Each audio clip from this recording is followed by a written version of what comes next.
Hola a todos y todas y bienvenidos a un nuevo episodio de nuestro podcast Entre Cuidados.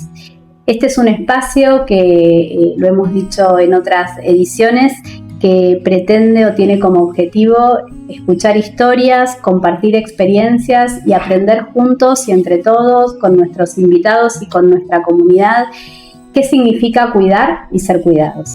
Quisimos invitar a una persona muy especial para nosotros y sobre todo para mí, y le doy la bienvenida a Yamila Herrera. Gracias, Yami, por venir. Gracias a vos, Luz, por invitarme. Yami es, bueno, me alegro un montón de que estés acá. Te voy a presentar, así te conocen todos. Y nos metemos de lleno en esta charla, en esta conversación.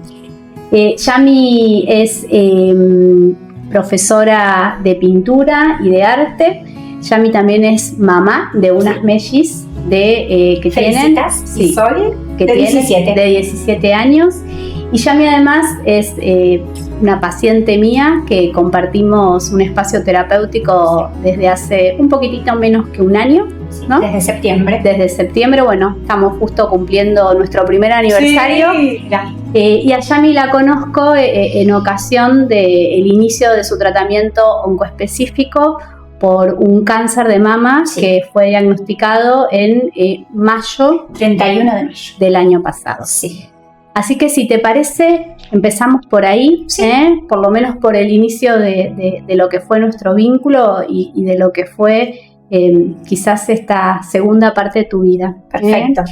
Y bueno, y te quiero preguntar por eso, Yami, por ese momento en el que recibiste el diagnóstico. Sí. ¿Cómo fue? ¿Cómo lo viviste? ¿Qué cosas te pasaron? ¿Qué desafíos iniciales se te presentaron? Lo primero es que sabía que algo mal estaba pasando cuando, por un control de mamografía y ecografía mamaria, vi las caras que me fueron haciendo y la urgencia que tuvo la ecógrafa de decirme anda a ver ya un mastólogo. Ya ahí es como que palpé un poco de este tsunami que se volvía cada vez más cercano. Y bueno, enseguida contacté con Florencia Elizarbe del Hospital Italiano de San Justo. Ella ahí comenzó con una biopsia, pero ya era como muy evidente el transcurso de lo que iba a pasar o de la situación, pero bueno, yo estaba muy esperanzada que esto era como un mal sueño, que no podía estar viviendo, porque uno piensa, si me hago todos los controles, todo el tiempo, una vez por año, no palpé nada, es como que era medio irreal para mí, ¿no? Para poder interiorizarlo. Llega el resultado de la biopsia y el 31 de mayo y realmente fue devastador ese día. Ese día lo recuerdo como de mucha angustia, de incertidumbre, de no saber a qué me iba a enfrentar. Y creo que no lo dimensioné. Creo que ese día no lo dimensioné porque lo viví como más doloroso de lo que me imaginaba ese día, lamentablemente. Pero bueno, ahí ya pudimos hacer todo muy rápido. El 12 de junio ya me habían operado y luego de la operación se decidió comenzar con 16 sesiones de quimio, que las empecé el 7 de agosto. Así que bueno, ahí empezó todo. No sé si había otra pregunta más ahí. No, bueno, un poco, vas ubicando como uno se va acercando, digamos, progresivamente, ¿no? Sí. A esta nueva realidad. Sí, también hay un momento en donde vos sentís que hay como un quiebre, ¿no? Sí. Que es el momento en donde caes en la cuenta de lo que esto significa. Y lo que pasa es que en general es así todo, así de rápido, ¿no? Entre que te dan el diagnóstico y empieza el tratamiento, a veces no hay como mucho tiempo para procesar el impacto. Creo que nunca en todo el 2024 lo pude procesar.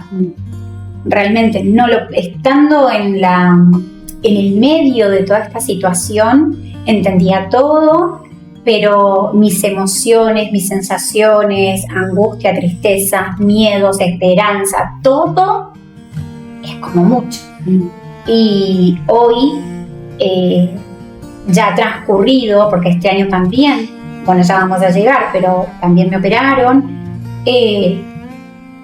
no podía procesarlo, pero hoy me doy cuenta de que no lo podía procesar, porque era como mucha información y mucho que es invasivo en tu cuerpo. Entonces uno quiere ponerle o luchar, decía yo, luchar contra ese cansancio, luchar contra ese malestar. Y no tenés que luchar. Tenés que vivirlo, transitarlo. Hoy sí me abrazo a ese momento, porque veo fotos mías de ese momento y fue muy difícil. Entonces hoy me abrazo y digo, bien que pudiste.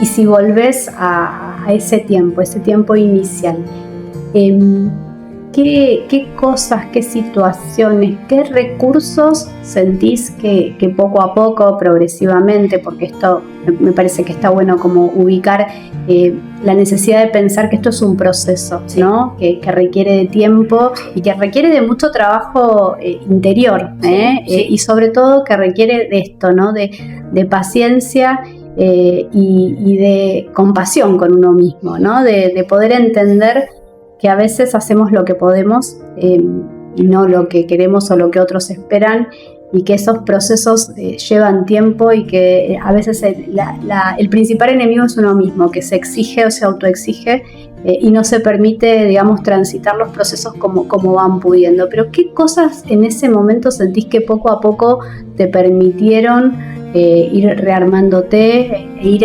integrando, digamos, progresivamente esta experiencia? Vos ahí dijiste algo que me parece importante, al principio yo luchaba contra el cansancio, por ejemplo, sí, y después me di cuenta que no tenía sentido luchar con eso, ¿no? Y ahí vos hiciste un quiebre. ¿Qué te ayudó a hacer ese quiebre, a pasar como a esa otra etapa que tiene más que ver con, bueno, aceptar que hoy me siento así? No sé cómo me voy a sentir mañana, pero hoy me siento así, y si yo sigo luchando contra eso me genera más sufrimiento. Sí, más ansiedad. Esa compasión creo que llegó este año igualmente. Fue todo un aprendizaje también el año pasado, decir, bueno, hoy puedo esto, porque siempre tenía como que ir recalculando, como un GPS que se pierde y dice, bueno, no es por acá, y te da de nuevo el caminito para llegar a ese lugar de calma, de ubicarte. Todo el año pasado lo pasé así. La compasión, el entenderme, creo que llegó ahora, con este proceso y este entendimiento y el pasar del tiempo. En ese momento recuerdo como un hecho puntual para contarte de este recurso que me ayudó a salir de esto. A mí las quimios me caían muy mal. Tenía muchas secuelas de lo que pueden llegar a pasarte, como no. Todos los organismos son distintos, algunos reaccionan de alguna forma, otros de otra. Y a mí me pasaba que yo iba al hospital de día, con todo lo que conlleva ir a un hospital de día. Muchos quizás no los conocen, yo no lo conocía. Son silloncitos en donde cada uno se va sentando y cada uno tiene su pesar, sus dolencias, lleva ahí esas caras tristes, y hay otros no. Y otros en que te regalan sonrisas, y en esos vos ves y decís, mirá, lo está tomando de otra forma. Y te regalan quizás algo para sacarte una sonrisa. Y también pasas por broncas, porque yo decía, ¿cómo pueden estar comiendo? Y yo no podía ni comer nada, bajé mucho de peso, terminé internada varias ocasiones por deshidratarme y por no poder tomar agua, porque las drogas que me aplicaban me hacían muy mal. Y esa contradicción, que ahora te la cuento, pero era una contradicción para mí. Llegó un momento en el que empezaron los cascos fríos que me los habían ofrecido para evitar la caída del pelo o intentar evitarla, ¿no? Una de las drogas produce que se caiga el pelo, sí o sí. Y bueno, y estaba esta lucha mía de, bueno, no quiero que el pelo se caiga, no me quiero sentir cansada, no quiero esto. Era como esa lucha, no podía soltar eso, no era una cuestión estética, una cuestión mía de no perder el control de ciertas situaciones. Entonces, bueno, me puse con los cascos fríos, los armamos, mi familia me acompañó, todo hicimos, pero yo la pasaba mal con los cascos fríos. Tenía mucho frío, muchísimo frío, iba con acolchados, 2 o 3 acolchados, me ponían estufitas al lado mío, las enfermeras que colocaban en el portacat todo. Y llegó un momento en que me desarmé, lloré tanto, tenía tanta bronca. Justo era una sesión de quimio, yo las hacía una vez por semana, y los días miércoles, me acuerdo, y una de las enfermeras me dijo, espera. Y ahí apareció Celia, de cuidados paliativos del Hospital Italiano de San Justo, y se sentó al lado mío, me preguntó qué me pasaba, y yo le miré, digo, ¿cómo que me pasa? Como diciendo, ¿cómo no entendés lo que me pasa? Y dice, ¿qué te pasa? Contame vos qué te pasa. Y ahí lloré, descargué todo lo que tenía que descargar, y bueno, vio la forma de acompañarme, de tomar la decisión de dejar los cascos, porque a mí me producían tanto frío y tanto malestar, que bueno, era un paso que tenía que dar y no lo quería dar. Y bueno, me ayudó en esa transición también, en poder dejarlos, porque era como que me traicionaba a mí misma. Es decir, ¿cómo yo no puedo tener los cascos? Y sí, además que veías que había otras chicas que también lo tenían, entonces eso era como, ¿cómo yo no puedo hacerlo? Y bueno, era la individualidad, lo que me pasaba a mí, de mi personalidad. No todos tenemos la misma personalidad para aceptar algunas cuestiones. Me ayudó a eso, me ayudó a poder entender que eran esos momentos en los que yo tenía que estar tranquila. Me ayudó con medicación también, he hablado con la oncóloga, por supuesto, y comenzamos a que mis quimios sean que me pudiera dormir. Entonces pasaba esas 4 horas, ella me dice como una oruguita, porque yo me acostaba y me ponía como una oruga, así toda chica, y me tapaban, y bueno, ahí pasaba mis 4 horas de quimio. Y ella, muy sabiamente, me dijo, necesitas una ayuda de una psicooncóloga y yo te la voy a conseguir. Y ahí llegaste vos a mi vida, Luz, y nuestro primer encuentro fue en septiembre del año pasado. Y también estaba enojada, con bronca, sin aceptar, no pudiendo controlar. Y me acuerdo que a veces te decía como reclamos que yo tenía hacia mí, ¿cómo no puedo esto? ¿Cómo no puedo el otro? ¿Cómo puedo hacer para que no me duele la mandíbula? Y que yo tengo otros pensamientos que me rumean todo el tiempo. Y bueno, empezamos a trabajarlos, empezamos a ir paso a paso. Y con este GPS, recalculando todo el tiempo, sabiendo que el camino que yo venía llevando no era el adecuado para poder transitarlo bien y con calma. Pero bueno, es un GPS que se va recalculando todo el tiempo. Así que el primer recurso que creo que hizo el gran cambio fue que justamente Florencia, que es una de las enfermeras del hospital de día, que te tratan amorosamente, me dijo, espera. Y ahí fue, la buscó a Celia se puso a la par mío, me contactó con vos y comenzamos todo este trabajo a comenzar paso a paso, ir haciéndolo. Todos realmente, Celia, las enfermeras del hospital de día, mi mastóloga Melina Pochettino, mi oncóloga, mastóloga es Florencia Ilzarbe, Salas, que es el cirujano que también tuvo que operarme. Todos me trataron, yo me sentía, no es que me trataron, yo me sentía única. O sea, no era un paciente más para ellos, eso es lo que me hacían sentir. Entonces ahí, bueno, encontré esto, que decís, este alivio de poder contarles lo que a mí me pasaba, ser escuchada y poder trabajar en eso. Qué lindo, gracias por esta evolución. Ha sido y es para mí un honor y un placer acompañarte, de verdad te lo digo, y este momento también me parece como importante porque es dar testimonio, ¿no? Dar testimonio de procesos que son difíciles, pero dijiste algo que a mí me parece un montón de cosas importantes y que tienen que ver, ¿no? con este trabajo interno que vos venís haciendo. Pero dijiste algo que es muy importante, la red, ¿no? En el momento en donde vos finalmente soltás un poco el control, ¿no? Te conectás con tu vulnerabilidad y decís, hasta acá, no puedo, con esto no puedo, ¿no? Pediste ayuda, por suerte hubo alguien que del otro lado, digamos, escuchó, que entendió, que se pudo conectar con tus necesidades y que te ayudó a vehiculizarlas, y vos que estabas dispuesta a hacerle lugar a eso. Y estamos hablando de las redes de apoyo, ¿no? El equipo de salud que acompaña, digamos, que del otro lado no ve un diagnóstico o una enfermedad, sino que ve una persona a la que le pasan un montón de cosas. Y por otro lado, digamos, hablando de redes de apoyos, bueno, vos sos una instagramera, ¿no? Hay que decirlo.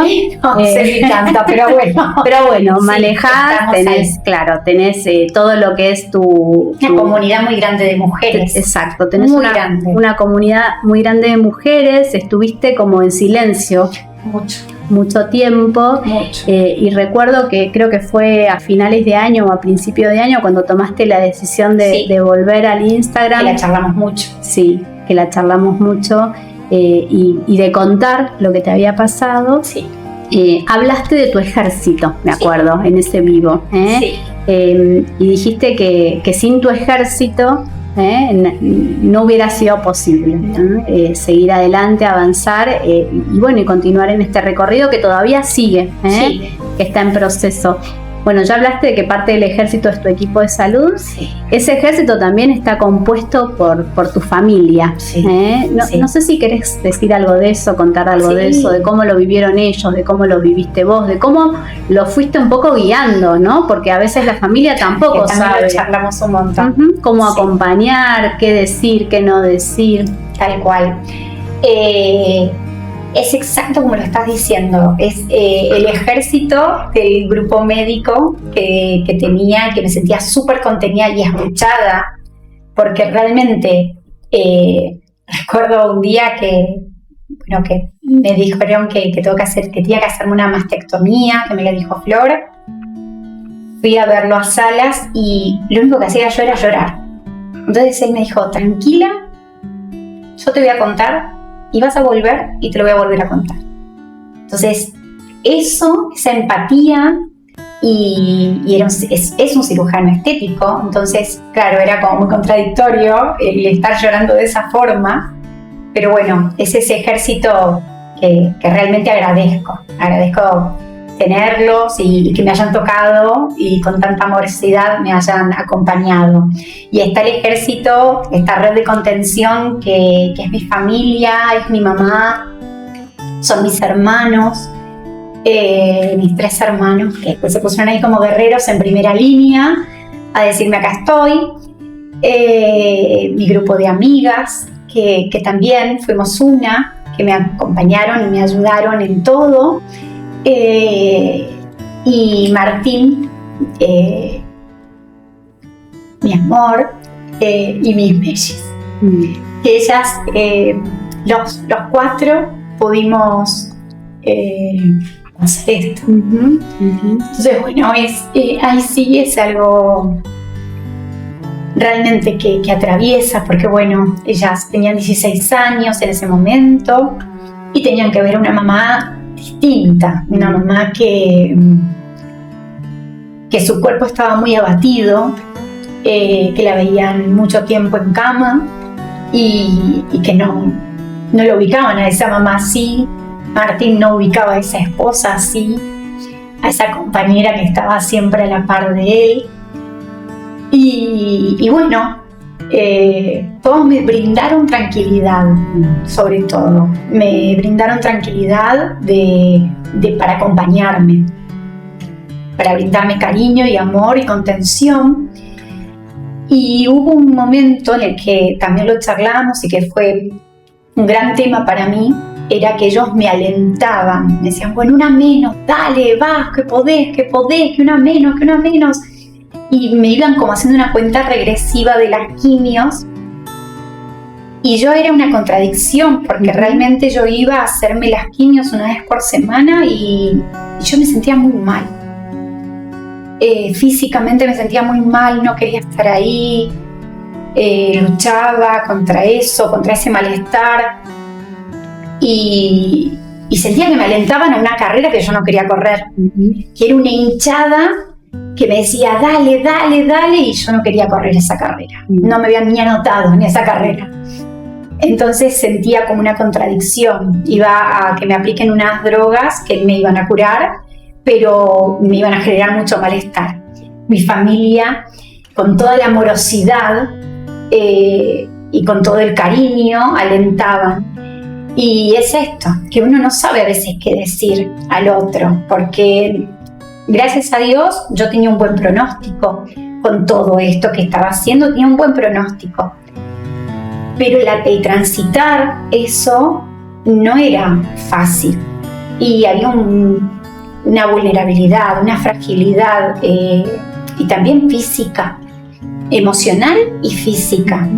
El verme con los pómulos quemados, me habían caído las uñas, no tenía ya pelo, había adelgazado, no me encontraba yo en esta visual y no estética, vuelvo a referir, no es algo estético, y no porque lo estético esté mal, porque realmente uno también se fija, pero a mí me estaba atravesando algo que no lo elegía, no quería, no lo compartía, no nada, y me alentaban. Entonces era, bueno, ahí pudimos charlarlo, lo llevé a las sesiones y me aconsejaste y lo charlamos en que yo pudiera expresarle y contárselos y decirles esto, que yo necesitaba un acompañamiento y lo agradecía, pues yo no quería ser desagradecida tampoco, pero decirles, no es por acá, necesito que estén,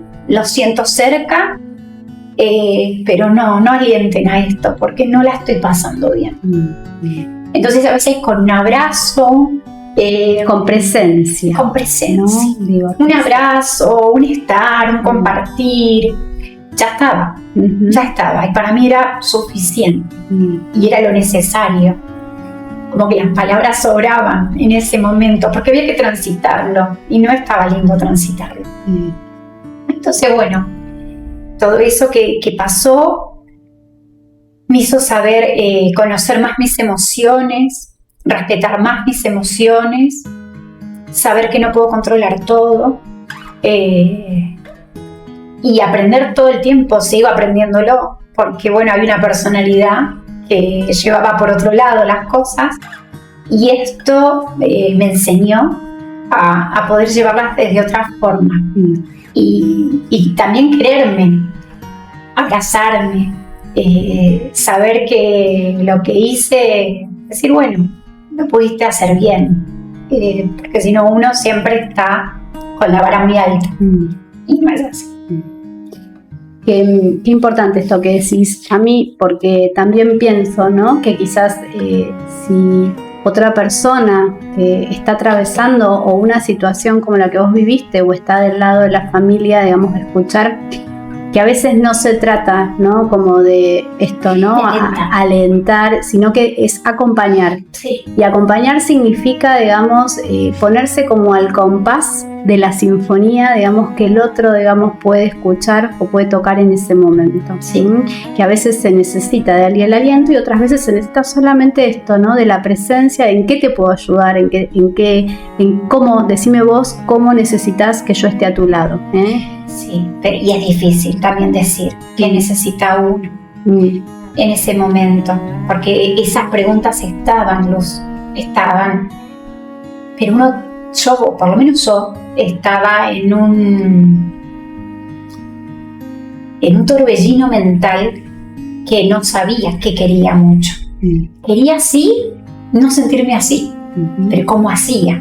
Entonces en esas preguntas mucho no sabía qué contestar yo, porque nada me satisfacía para poder calmar lo que me estaba pasando. Yo creo que es el tiempo. O sea, si hay algo que les puedo decir porque a mí también yo veía, uno empieza a googlear, empieza a ver a quién le pasó, a quién no le pasó, y sentir esas palabras que te resuenan con alguien que transitó lo mismo. Uh-huh. Y escuchaba esto, el tiempo. Claro, pero yo en ese momento el tiempo no lo podía vivir así. Y bueno, hoy con el diario del lunes, habiéndolo transitado, me encuentro diciendo lo mismo. El tiempo, todo se va acomodando. Hay que dar a ese lugar, hay que pedir ayuda, eso sí, pedir ayuda, contención, no estar sola, no creer que uno que va a la vida como algo tan omnipotente de poder todo. El pedir ayuda y el sentirse acompañado hacen, pero muchísimo de esto. Y esto de que vos me decías del Instagram, yo todo ese tiempo me alejé, porque no podía plasmarlo y decirlo, porque lloraba y lloraba y lloraba, y yo decía, no, porque no puedo hacer eso. Pero tampoco podía volver a mi trabajo no contando lo que me había pasado, porque sentía que no era justo. No sé si la palabra es justo, pero no era como yo venía trabajando con esta comunidad de alumnas que eran tan importantes para mí, que me acompañaron. Una vez que lo supieron, me acompañaron. Si bien yo seguí trabajando, mis alumnas sí sabían, pero esta comunidad que yo tengo en el Instagram no lo sabía. Y vos quizás podemos contar, vos a través de tu Instagram das clases de pintura, de arte. Sí, doy clases presenciales, online. En ese momento la presencialidad se bajó mucho porque, bueno, uno está con las defensas muy bajas, está inmunosuprimido, entonces no podía exponerme mucho, así que dejé de trabajar mucho. Pero seguí con algo que en realidad la oncóloga me dijo, no, suspendé todo. Y yo le decía, ¿cómo suspendé todo? Claro, después me di cuenta que la energía no podía yo tenerla para ir. Seguí con muy pocas cosas, pero seguí. Esas alumnas sabían de mi situación y me acompañaron, se armaron cadenas de oración, me llevaron fotos para iglesias, para que me tuvieran presente. Es tanto el cariño y tanto el amor que uno recibe que yo decía, ¿cómo puedo yo presentarme hoy y decir hola, ¿cómo estás? Y invitarlas a una clase como nada, porque había un agradecimiento a todos. Lo que más tengo es agradecimiento para mis alumnas, para mi familia, para mis amigas, para vos, para todo mi grupo médico. Es agradecer. La gratitud, sí, ¿no? Que nos salva siempre. Pero sin lugar a duda, sin lugar a duda. Y hablando de la gratitud, ¿no? Volviste a dar clases, volviste ya cuando habías finalizado el tratamiento de quimioterapia. Sí. ¿Sentís que volviste distinta? ¿Sentís que cambió en algo tu manera de estar en tus clases de arte, de tu relación, ¿no? En este caso, digamos, al arte que es tu trabajo, pero también, digamos, para vos es un lugar muy vital de mucho deseo, de creación, ¿no? En donde también te expresas. Sí, cambió un 100 o más, cambió todo, ¿sí? Porque la pintura hace que te conectes mucho con la parte creativa, con las emociones, con el ver al otro y sentir que fluya lo que uno tiene. Que hay días, como yo le digo a mis alumnas, hay días que todo fluye y hay días que no fluye nada. Y ese día que no fluye nada, date el permiso de no pintar, porque no siempre tenemos que estar pintando, bueno, los miércoles de 9 a 11. Bueno, hay veces que ese día es para tomar un mate, un café, compartir, porque te pasan muchas cosas y lo más lindo de la pintura es que te salga todo de adentro, ¿no? Las emociones que fluyan a tu ritmo. Y algo que aprendí es esto, que el ritmo es desde otro lado, es ir más despacio, más atenta, más consciente de los momentos, no estar apurada, no estar con esa exigencia de cumplir con todo, sino tomarme tiempos, tiempo de disfrutar, de ver a mis clases desde otro lado, conectarte, ¿no? Estar más presente, mucho en más, cada cosa, más consciente, más presente. Mucho. Es esa fotografía que uno ve después, bueno, vivirla en ese momento. Dar ese paso al costado y decir, mira, estoy acá, bendecida porque pude, no tengo el alta, estoy en un proceso de remisión, pero pude ir pasando etapas a etapas y ir mejorando todo.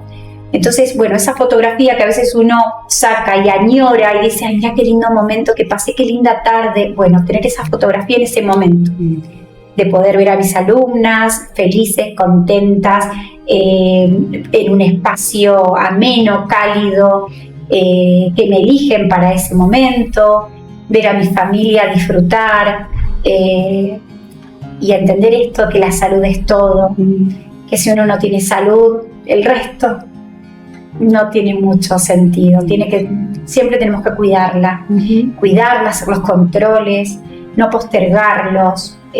Nosotros nos tenemos que cuidar, y ahí está el foco, la medicina preventiva, si tenés algo, no demorarlo. Todo el resto puede esperar. Todo el resto puede esperar, la salud. Bien, bueno, gracias también por compartir esto, ¿no? Porque hay aprendizajes que tienen que ver con esto, con vivencias difíciles, radicales, digamos, que hacen que nos tengamos que reconstruir, que tengamos que bucear al interior de nosotros mismos para encontrar recursos, pero bueno, a veces podemos salir como fortalecidos y con mayor capacidad de esto que decías vos, ¿no? De estar en presencia, conectado y con más conciencia de que la vida es lo que vivimos cada día. Exacto, tal cual.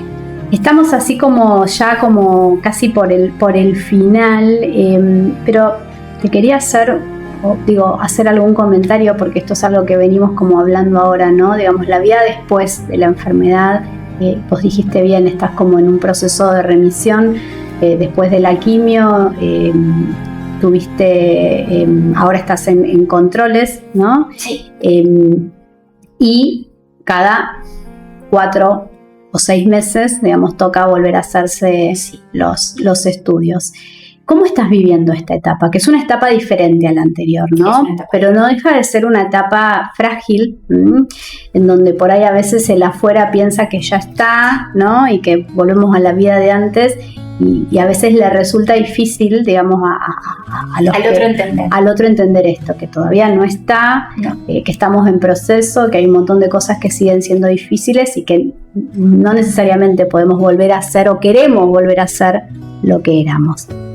Primero es que no queremos, por lo menos no quiero, porque esa vulnerabilidad que sentí y esa fragilidad que sentí en ese momento hizo este cambio, y este cambio es más amoroso conmigo.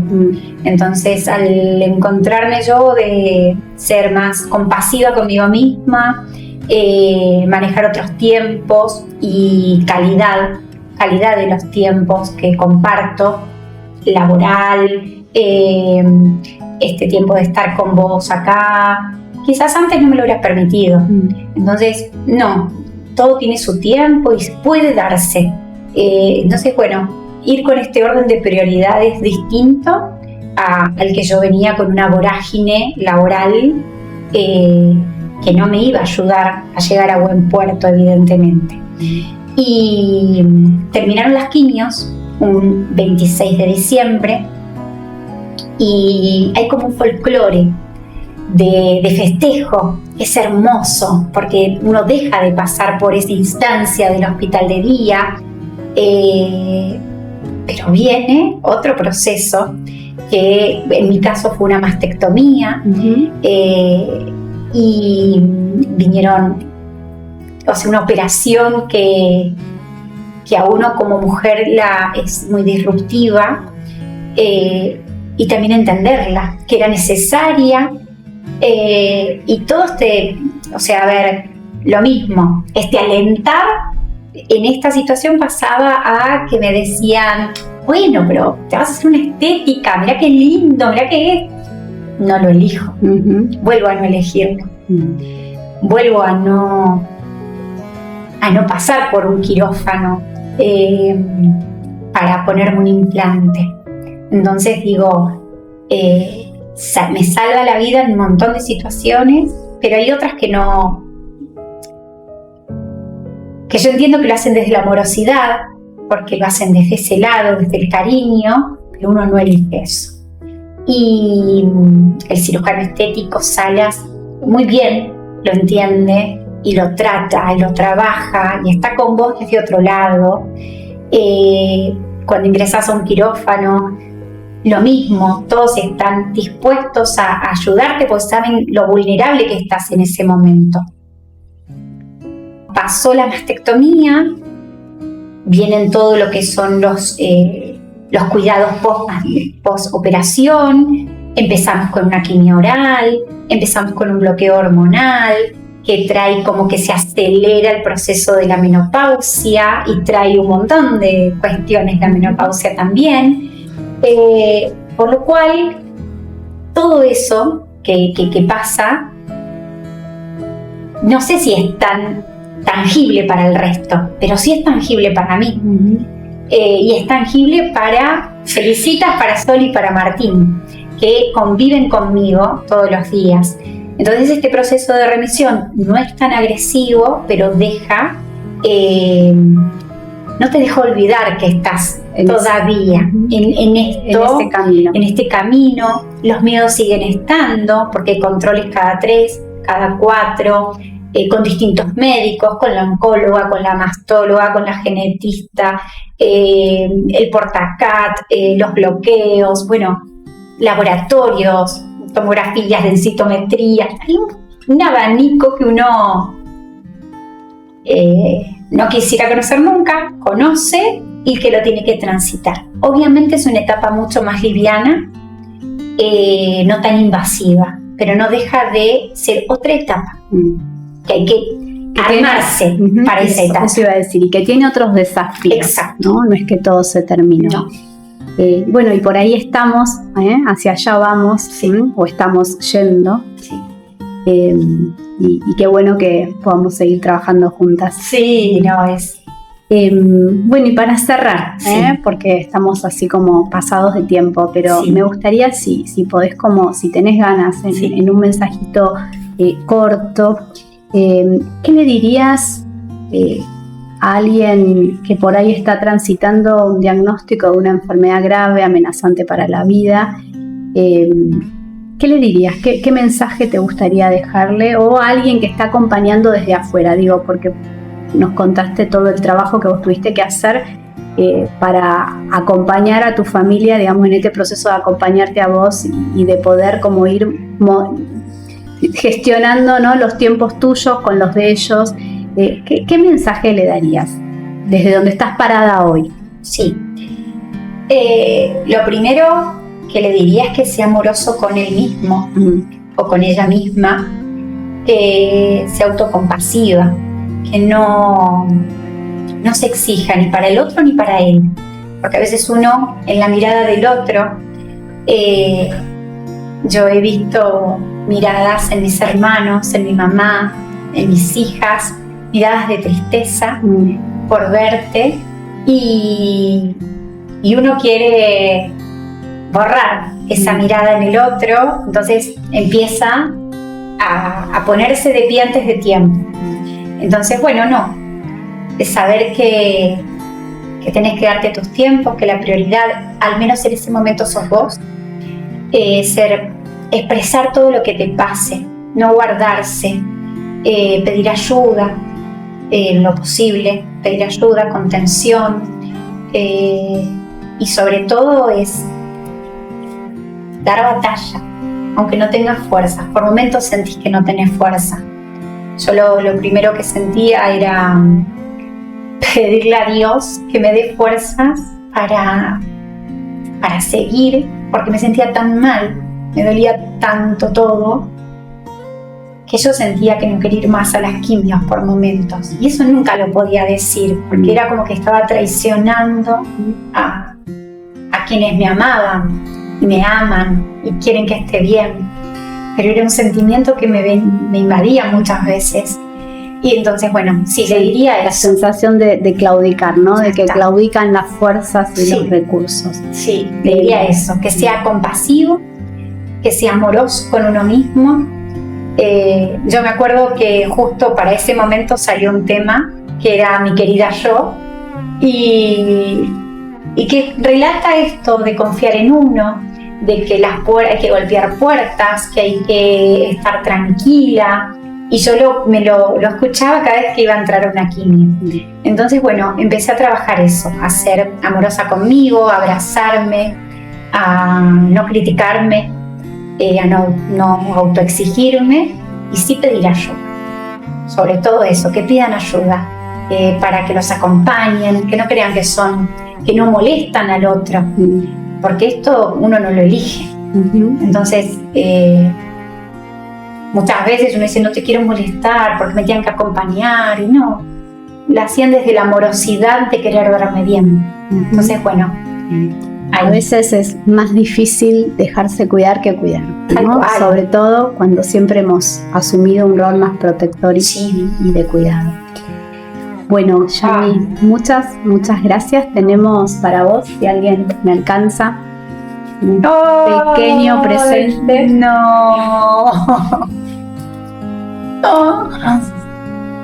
Estas flores representan, muchas gracias, la gratitud, gracias. La gratitud de todo, del proceso que hoy viniste a contarnos, que transitaste y que estás transitando. La gratitud por tu generosidad, por querer compartirlo, y ojalá que acompañe a otros, y que a veces uno no sabe, ¿no?